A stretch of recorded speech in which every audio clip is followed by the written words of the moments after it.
సంఘటన జరిగినప్పటి నుంచి ఇప్పటిదాకా ఇది కావాలని నిర్లక్ష్యంతో జరిగింది అని నాకు అవగాహన.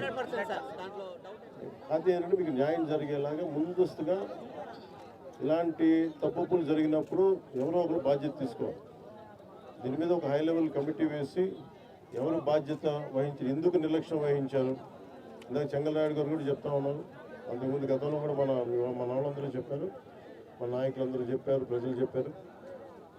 కేవలం ఇసుక తవ్వుకోవడానికి బండ్లు పట్టుకుపోతాయని చెప్పేసి అవి ఆపారు.